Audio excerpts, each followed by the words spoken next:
ನಮಸ್ಕಾರ. ನಾನು ಮಧುರಶ್ರೀ, ಕನ್ನಡ ಸಹಾಯಕ ಪ್ರಾಧ್ಯಾಪಕಿ. ಇವತ್ತಿನ ತರಗತಿಯಲ್ಲಿ BA 4ನೇ ಸೆಮಿಸ್ಟರ್ ಬೆಳಗು ಪಠ್ಯದಲ್ಲಿರುವಂತಹ ಒಂದು ಪದ್ಯ, ದ ರಾ ಬೇಂದ್ರೆಯವರು ರಚನೆ ಮಾಡಿರುವಂತಹ ನಾರಿ ನಿನ್ನ ಮಾರಿ ಮ್ಯಾಗ ಅನ್ನುವಂತಹ ಈ ಒಂದು ಕವಿತೆಯನ್ನು ಅಧ್ಯಯನ ಮಾಡೋಣ.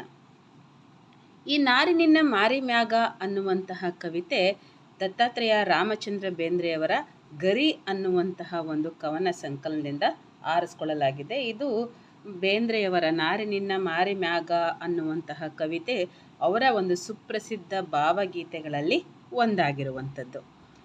ಇಲ್ಲಿ ಕವಿ ಏನನ್ನ ವರ್ಣನೆ ಮಾಡ್ತಾ ಇದ್ದಾರೆ ಈ ಒಂದು ಕವಿತೆಯಲ್ಲಿ? ನಾರಿ ನಿನ್ನ ಮಾರಿ ಮ್ಯಾಗ. ನಾರಿ ಅಂದರೆ ನಿಮಗೆಲ್ಲ ಅರ್ಥ ಗೊತ್ತಿರುವ ಹಾಗೆಯೇ ಒಂದು ಹೆಣ್ಣು ಅಂತ. ಹೆಣ್ಣಿನ ಮುಖದ ಮೇಲೆ, ಮಾರಿ ಮೋರೆ ಹಂಗೂ ತಗೋಬೋದು, ಅಥವಾ ಕಣ್ಣಿನ ಹೊಳಪು ಅಂತನ ಬೇಕಾದರೂ ತಗೋಬೋದು. ನಾರಿ ನಿನ್ನ ಮುಖದ ಮ್ಯಾಲೆ ಅಂತನ ಬೇಕಾದರೂ ತಗೋಬೋದು, ಅಥವಾ ನಾರಿ ನಿನ್ನ ಕಣ್ಣಿನ ಹೊಳಪಿನಲ್ಲಿ ಅಂತ ಬೇಕಾದರೂ ಅರ್ಥವನ್ನು ತೆಗೆದುಕೊಳ್ಬಹುದು. ಇಲ್ಲಿ ಕವಿ ಪ್ರಕೃತಿಯನ್ನು ಒಂದು ಹೆಣ್ಣಿಗೆ ಹೋಲಿಸ್ತಿದ್ದಾರೆ. ಅಂದರೆ ಹೆಣ್ಣಿನ ಮುಖಭಾವದ ಸೌಂದರ್ಯದ ವರ್ಣನೆಯನ್ನು ಮಾಡ್ತಾ ಮಾಡ್ತಾ ಆ ಒಂದು ಹಿನ್ನೆಲೆಯಲ್ಲಿ ಪ್ರಕೃತಿಯನ್ನು ವರ್ಣನೆ ಮಾಡ್ತಿರುವಂಥದ್ದನ್ನು ನಾವು ನೋಡಬಹುದು. ಅಂದರೆ ಪ್ರಕೃತಿ ಮಳೆ ಬಂದಾಗ ಯಾವ ಒಂದು ಸೊಬಗಿನಿಂದ ಕಂಗೊಳಿಸ್ತಾ ಇರುತ್ತೆ. ಮಳೆಯಿಂದ ಭೂಮಿಯೆಲ್ಲ ಹಸಿರಾಗಿ ಗಿಡ ಮರಗಳೆಲ್ಲ ಜೀವ ಕಳೆಯನ್ನು ತುಂಬಿಕೊಂಡು ನಳನಳಿಸ್ತಾ ಇರುವಂಥದ್ದನ್ನು ನೀವು ನೋಡ್ತಿರೋ ಹಾಗೆ ಒಂದು ಹೆಣ್ಣು ತನ್ನ ಪ್ರೇಮಿಯ ಜೊತೆ ಇದ್ದಾಗ, ತನ್ನ ಸಂಗಾತಿಯ ಜೊತೆ ಇದ್ದಾಗ ಅವಳು ಸಂತೋಷದಿಂದ ಇರ್ತಾಳೆ. ಆದರೆ ಸಂಗಾತಿ ದೂರ ಆದಂತಹ ಸಂದರ್ಭದಲ್ಲಿ ಹೇಗೆ ವಿರಹ ವೇದನೆಯಿಂದ ಬಳಲ್ತಾಳೆ ಅನ್ನುವಂಥದ್ದನ್ನು ಈ ಒಂದು ಕವಿತೆಯಲ್ಲಿ ವರ್ಣಿಸಿರುವಂಥದ್ದು. ಅಂದರೆ ವಿರಹಿ ಹೆಣ್ಣಿನ ಒಂದು ವಿರಹಿ ಹೆಣ್ಣಿನ ವೇದನೆಯನ್ನು ಬರಗಾಲದಲ್ಲಿ ಪ್ರಕೃತಿಯ ಒಂದು ಸನ್ನಿವೇಶಕ್ಕೆ ಹೋಲಿಸಿರುವಂಥದ್ದನ್ನು ನಾವು ನೋಡಬಹುದು. ಅಂದರೆ ಇದೊಂಥರ ವಿರಹ ಗೀತೆ ಆಗಿರುವಂಥದ್ದು, ವಿರಹ ಪ್ರೇಮ ಗೀತೆ ಆಗಿರುವಂಥದ್ದು ಈ ಪದ್ಯ. ಬೇಕಾದ್ದನ್ನು ಪಡೆಯುವಂತಹ ತವಕ, ಸಿಗದಿದ್ದಕ್ಕೆ ದುಃಖ, ಇವೆಲ್ಲ ಮನುಷ್ಯನ ಜೀವನದಲ್ಲಿ ಸಹಜವಾಗಿ ಇರುವಂಥದ್ದು. ಹಾಗೆ ಪ್ರಕೃತಿಗೂ ಸಹ ಕಾಲ ಕಾಲಕ್ಕೆ ಮಳೆ ಬರಬೇಕು. ಮಳೆ ಬಂದಾಗ ಮಾತ್ರ ಆ ಭೂಮಿ ಫಳಫಳ ಅಂತ ಇರುವಂಥದ್ದನ್ನು ನಾವು ನೋಡಬಹುದು. ಈಗ ಧಾರವಾಡದ ಒಂದು ಊರು, ಅಲ್ಲಿ ಒಂದು ಸಲ ಬರಗಾಲ ಬಿದ್ದಂಥ ಸಂದರ್ಭದಲ್ಲಿ ಅನ್ನ ಸಿಗದೆ ಜನರ, ಪಶು ಪಕ್ಷಿಗಳ, ಮರ ಗಿಡಗಳ ತೊಳಲಾಟ, ದುಃಖ ಹೇಗಿತ್ತು ಅನ್ನುವಂಥದ್ದನ್ನು ಹಿನ್ನೆಲೆಯಾಗಿ ಇಟ್ಕೊಂಡು ಕವಿ ಈ ಗೀತೆಯನ್ನು ರಚನೆ ಮಾಡಿರುವಂಥದ್ದು. ಅಂದರೆ ಮಳೆ ಬಂದು ಸಮೃದ್ಧಿಯಾಗಿ ಬೆಳೆ ಬಂದಾಗ ಭೂಮಿ ಅತ್ಯಂತ ಸಂತೋಷದಿಂದ ಮಿನಮಿನ ಮಿಂಚುತ್ತಾ ಬೆಳಗ್ತಾ ಇರುವಂಥದ್ದನ್ನು ನಾವು ನೋಡ್ತೀವಿ. ಅದನ್ನೇ ಕವಿ ಹೇಳ್ತಾ ಇದ್ದಾರೆ. ಅಂದರೆ ಇಂಥ ಸಂಭ್ರಮ, ಮಳೆ ಬಂದಾಗ ಭೂದೇವಿಯ ಸಂಭ್ರಮ, ಪ್ರಕೃತಿ ಮಾತೆಯ ಸಂಭ್ರಮ, ಅದರ ಒಂದು ಹೊಳಪು, ಅದರ ಒಂದು ತೇಜಸ್ಸು ಹೇಗೆ ಬೆಳಗ್ತಾ ಇರುತ್ತೋ ಅದೇ ರೀತಿ ಒಂದು ಹೆಣ್ಣು ತನ್ನ ಸಂಗಾತಿಯ ಜೊತೆಯಲ್ಲಿದ್ದಾಗ ಆ ಸಂಭ್ರಮ ಅವಳ ಮುಖದ ಮೇಲಿನ ಇರುವಂತಹ ಒಂದು ಸಂತೋಷದ ಕಳೆಯನ್ನು ಸೂಚಿಸುವಂಥದ್ದು. ಇಲ್ಲಿ ಹೇಳ್ತೀರ ನೋಡಿ, ನಾರಿ ನಿನ್ನ ಮಾರಿ ಮ್ಯಾಗ ನಗಿ ನವಿಲು ಆಡುತ್ತಿತ್ತ ಓಡುತ್ತಿತ್ತ ಮುಗಿಲ ಕಡೆಗೆ ನೋಡುತ್ತಿತ್ತ. ನಾರಿ ನಿನ್ನ ಮುಖದ ಮೇಲೆ ಅಥವಾ ಕಣ್ಣಿನಲ್ಲಿ ಸದಾಕಾಲ ನಗಿ ನವಿಲು ಇರ್ತಿತ್ತು. ಯಾವಾಗ ತನ್ನ ಸಂಗಾತಿಯ ಜೊತೆ ಇದ್ದಾಗ, ಸಂತೋಷದ ಸಂದರ್ಭದಲ್ಲಿ ಆ ಹೆಣ್ಣಿನ ಮುಖದಲ್ಲಿ ಅಥವಾ ಹೆಣ್ಣಿನ ಕಣ್ಣಿನಲ್ಲಿ ಸದಾಕಾಲ ನಗು ಅನ್ನುವಂಥದ್ದು ಇರ್ತಾ ಇತ್ತು. ನಗಿ ನವಿಲು ಅಂತ ಹೇಳ್ತಿರ್ತಾರೆ ನೋಡಿ. ನಗುವನ್ನು ಅಲ್ಲಿ ಮತ್ತೆ ಅವರು ನವಿಲಿಗೆ ಹೋಲಿಸಿದ್ದಾರೆ. ನಗು ಅನ್ನುವಂಥದ್ದು, ಈಗ ನವಿಲು ಗರಿಬಿಚ್ಚಿ ನರ್ತಿಸಿದಾಗ ಅದರ ಸೌಂದರ್ಯ ಮತ್ತಷ್ಟು ಹೆಚ್ಚಾಗುವ ಹಾಗೆ ಒಂದು ಹೆಣ್ಣಿನ ಮುಖದ ಸೌಂದರ್ಯ ಮತ್ತಷ್ಟು ಹೆಚ್ಚಾಗುವಂಥದ್ದು ಯಾವಾಗ? ಅವಳು ನಕ್ಕಾಗ. ಹಾಗೆ ನವಿಲು ಗರಿ ಬಿಚ್ಚಿದಾಗ ಹೇಗೆ ಸುಂದರವಾಗಿ ಕಾಣುತ್ತೋ ಹಾಗೆ ಒಂದು ಹೆಣ್ಣು ನಕ್ಕಾಗ ಅವಳ ಮುಖ ಸುಂದರವಾಗಿ ಕಾಣುತ್ತೆ. ಆ ಥರ ಇಲ್ಲಿ ಒಂದು ಹೆಣ್ಣಿನ ಮುಖದಲ್ಲಿ ಸದಾ ಕಾಲ ನಗಿನವಿಲು ನರ್ತಿಸ್ತಾ ಇತ್ತು, ನಗಿನವಿಲು ಆಡ್ತಾ ಇತ್ತು. ಅದು ಆಡ್ತಾ ಓಡ್ತಾ ಆಕಾಶದ ಕಡೆಗೆ ನೋಡ್ತಾ ಆ ಮಳೆ ಬರ್ತಿರುವಾಗ ಸಂತೋಷದಿಂದ ಆ ಮಳೆಯನ್ನು ಸುರಿಸ್ತಿರುವಂಥ ಆಕಾಶದ ಕಡೆಗೆ ನೋಡ್ತಾ ಆ ಸಂತೋಷದಿಂದ ಓಡಾಡ್ತಾ ಇರೋ ನವಿಲಿನ ಹಾಗೆ ನಾರಿಯ ಮುಖವು ಇತ್ತು, ಯಾವಾಗ ತನ್ನ ಸಂಗಾತಿ ಇರುವಂಥ ಸಂದರ್ಭದಲ್ಲಿ.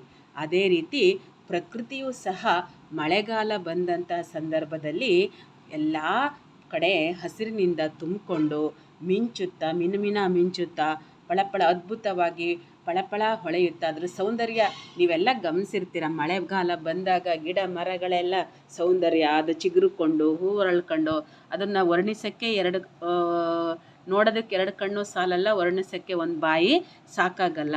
ಅಂತಹ ಒಂದು ಹೊಳಪು ಸೌಂದರ್ಯ ಪ್ರಕೃತಿನಲ್ಲಿ ಮಳೆ ಬಂದಾಗ ಇರುತ್ತೆ.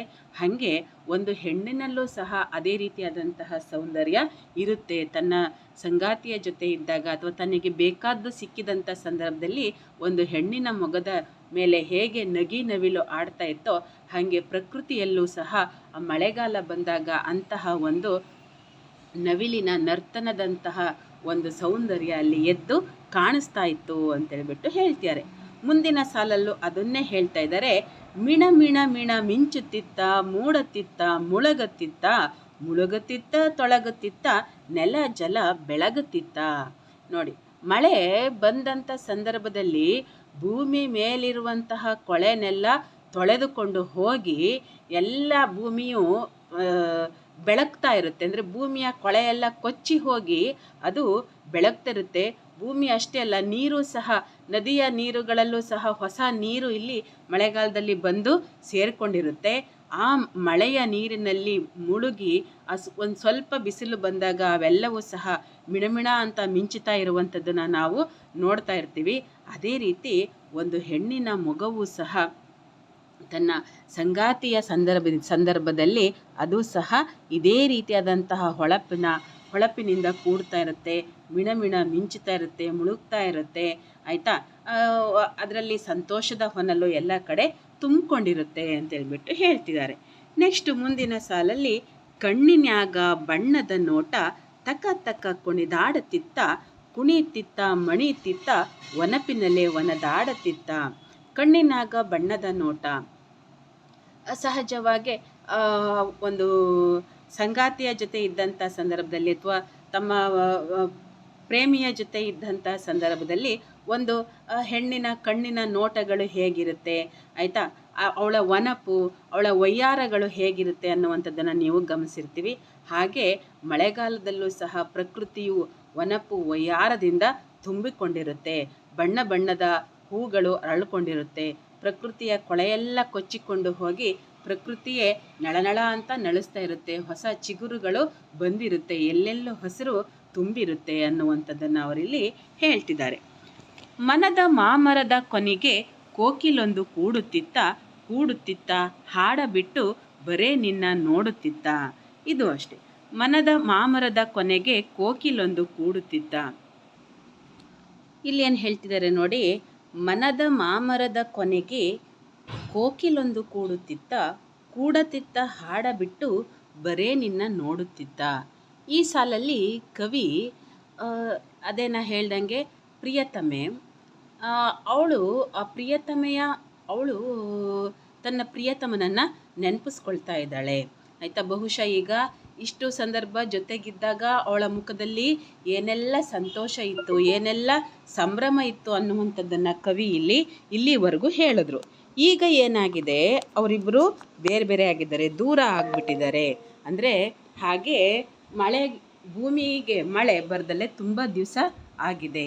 ಆಯಿತಾ, ಅದೇ ರೀತಿ ಇಲ್ಲಿ ಒಬ್ಬ ಪ್ರಿಯತಮ ಅಥವಾ ಪ್ರಿಯತಮೆ ಬೇರೆ ಬೇರೆ ಆಗಿದ್ದಾರೆ. ಅಂದರೆ ಪ್ರಿಯತಮೆ ತನ್ನ ಪ್ರಿಯತಮನಿಂದ ದೂರ ಆಗಿದ್ದಾಳೆ. ಇಂಥ ಸಂದರ್ಭದಲ್ಲಿ ಆ ಪ್ರಿಯತಮೆಗೆ ತನ್ನ ಪ್ರಿಯತಮನ ನೆನಪು ಕಾಡ್ತಾ ಇದೆ. ಆಯಿತಾ, ಅದನ್ನು ಇಲ್ಲಿ ಕವಿ ಹೇಗೆ ಹೇಳ್ತಿದ್ದಾರೆ ಅಂತಂದರೆ, ಮನದ ಮಾಮರ ಅಂತ ಹೇಳ್ತಾರೆ. ಮನದ ಮಾಮರದ ಕೊನೆ ಅಂದರೆ ಮರದ ಕೊಂಬೆ. ಮಾಮರ ಅಂತಂದರೆ ಮಾವಿನ ಮರದ ಕೊಂಬೆ. ಮನಸ್ಸು ಅನ್ನುವಂತಹ ಮಾವಿನ ಮರದ ಕೊಂಬೆಯಲ್ಲಿ ಕೋಗಿಲೆ ಒಂದು ಕೂತ್ಕೊಳ್ತಾ ಇತ್ತು ಅಂತ ಹೇಳ್ಬಿಟ್ಟು ಹೇಳ್ತಿದ್ದಾರೆ. ಹಾಗೆ ಇಲ್ಲಿ ಅದರ ಅರ್ಥ ಏನು, ಮನಸ್ಸು ಅನ್ನುವಂಥ ಆ ಪ್ರಿಯತಮೆಯ ಮನಸ್ಸು ಅನ್ನುವಂತಹ ಮಾಮರದ ಕೊಂಬೆಯಲ್ಲಿ ಕೋಗಿಲೆ ಒಂದು ಕೂತ್ಕೊಳ್ತಾ ಇತ್ತು. ಆ ಕೋಗಿಲೆ ಮಧುರ ಧ್ವನಿಯಲ್ಲಿ ಹಾಡ್ತಾ ಬರೀ ಅದು ತನ್ನ ಪ್ರಿಯತಮನನ್ನೇ ನೋಡ್ತಾ ಇತ್ತು ಅಂತ ಹೇಳ್ಬಿಟ್ಟು ಹೇಳ್ತೀರ. ಅಂದರೆ ಇಲ್ಲಿ ಆ ಪ್ರಿಯತಮೆಯ ಮನಸ್ಸು ಸದಾಕಾಲ ತನ್ನ ಪ್ರಿಯತಮನನ್ನೇ ನೆನಪಿಸ್ಕೊಳ್ತಾ ಇತ್ತು. ಹಾಗೆ ಆ ಪರಿಸರವೂ ಸಹ ಈಗ ಮಳೆಗೋಸ್ಕರ ಕಾಯ್ತಾ ಇದೆ. ನೋಡಿ, ಆ ಪರಿಸರದಲ್ಲಿ ಮಳೆ ಇಲ್ದಲೇ ಯಾವ ಚಿಗುರುಗಳು ಸಹ ಇಲ್ಲ. ಅದೇ ಥರ ಆ ಮಾವಿನ ಮರದಲ್ಲಿ ಕೋಗಿಲೆ ಒಂದು ಕೂತ್ಕೊಂಡು ಮಳೆಗೋಸ್ಕರ ಕಾಯ್ತಾ ಇದೆ. ಆ ಮಳೆ ಬಂದಾಗ ಮಾತ್ರ ಚಿಗುರೋದಲ್ವಾ. ಹಾಗೆ ಎಲ್ಲವೂ ಪ್ರಕೃತಿಯಲ್ಲಿರುವಂಥ ಪ್ರತಿಯೊಂದು ಸಹ ಮಳೆಗೋಸ್ಕರನೇ ಕಾಯ್ತಾ ಇದೆ ಅಂತ ಹೇಳ್ಬಿಟ್ಟು ಹೇಳ್ತಿದ್ದಾರೆ. ಒಂದು ಜೀವ ನೊಂದುಕೊಂಡು ಹಗಲಿರುಳು ಮಿಡುಕುತ್ತಿತ್ತು ತೊಡಕುತ್ತಿತ್ತ ಏನೋ ಒಂದು ಹುಡುಕುತ್ತಿತ್ತ. ಒಂದು ಜೀವ ನೊಂದುಕೊಂಡು, ಆ ಪ್ರಿಯತಮೆ ನೊಂದುಕೊಂಡು ತನ್ನ ಪ್ರಿಯತಮನಿಗೋಸ್ಕರನೇ, ಅಥವಾ ನಾರಿ ನೊಂದುಕೊಂಡು ತನ್ನ ಪ್ರಿಯತಮನಿಗೋಸ್ಕರನೇ ಹಗಲಿರುಳು ಕಾಯ್ತಾ ಇದ್ದಾಳೆ, ಸದಾಕಾಲ ಅವನನ್ನೇ ಹುಡುಕ್ತಾ ಇದ್ದಾಳೆ. ಹಾಗೆ ಆ ಪ್ರಕೃತಿ ಮಾತೆಯೂ ಸಹ ಅಥವಾ ಭೂದೇವಿಯೂ ಸಹ ನೊಂದುಕೊಂಡು ಸದಾಕಾಲ ಮಳೆಗೋಸ್ಕರ ಕಾಯ್ತಾ ಇದೆ, ಮಳೆಗೋಸ್ಕರ ಮಿಡುಕ್ತಾ ಇದೆ, ಮಳೆಗೋಸ್ಕರ ತೊಡಗ್ತಾ ಇದೆ, ಮಳೆ ಬರಲಿ ಅಂತ ಹುಡುಕ್ತಾ ಇದೆ. ಭೂಮಿ ಕಾಯ್ದು ಆ ಮಳೆಗೋಸ್ಕರವಾಗಿ ಕಾಯ್ತಾ ಇದೆ, ಮಿಡುಕ್ತಾ ಇದೆ, ಮಳೆಯ ಬರುವನ್ನು ನಿರೀಕ್ಷಿಸ್ತಾ ಇದೆ ಅಂತೇಳ್ಬಿಟ್ಟು ಕವಿ ಇಲ್ಲಿ ಹೇಳ್ತಾ ಇದ್ದಾರೆ. ಕಣ್ಣೀರಿನ ಮಳೆಯ ಕೂಡ ತನ್ನ ದುಃಖ ತೋಡುತ್ತಿತ್ತ ಬೇಡುತ್ತಿತ್ತ ದೊರಕದ್ದಕ್ಕೆ ಬಾಡುತ್ತಿತ್ತ.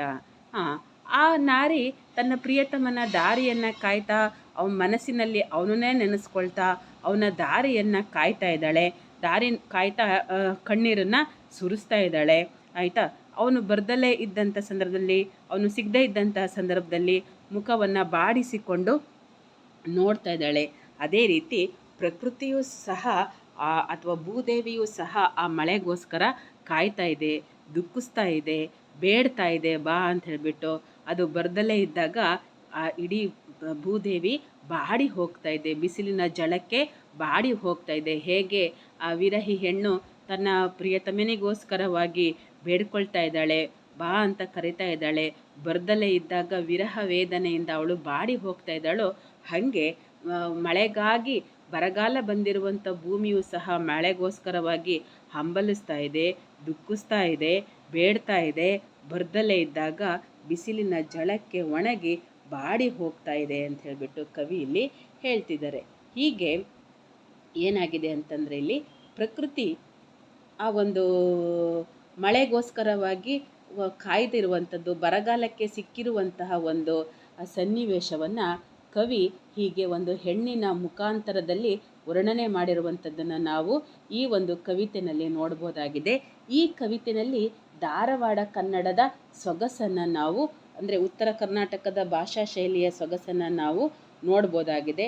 ಪ್ರಕೃತಿ ಸೌಂದರ್ಯ, ಮಳೆಗಾಲದ ಆಗಮನಗೋಸ್ಕರ ಕಾದುಕೊಂಡು ಕೂತಿರುವಂತಹ ಆ ಒಂದು ಪ್ರಕೃತಿ, ಮಳೆಗಾಲ ಇದ್ದಂಥ ಸಂದರ್ಭದಲ್ಲಿ ಆ ಪ್ರಕೃತಿ ಹೇಗೆ ನಳನಳಿಸ್ತಾ ಇತ್ತು ಅನ್ನೋದನ್ನು ಈ ಥರ ನಾರಿ ಮತ್ತು ಪ್ರಕೃತಿಯ ನಡುವೆ ಒಂದು ಹೋಲಿಕೆಯನ್ನು ತಂದುಕೊಂಡು ಕವಿ ಇಲ್ಲಿ ವರ್ಣನೆ ಮಾಡಿರುವಂಥದ್ದನ್ನು ನೋಡ್ಬೋದಾಗಿದೆ. ಒಂದು ಸುಂದರವಾದಂತಹ ಕವಿತೆ ಆಗಿರುವಂಥದ್ದನ್ನು ನಾವಿಲ್ಲಿ ಕಾಣ್ಬೋದಾಗಿದೆ.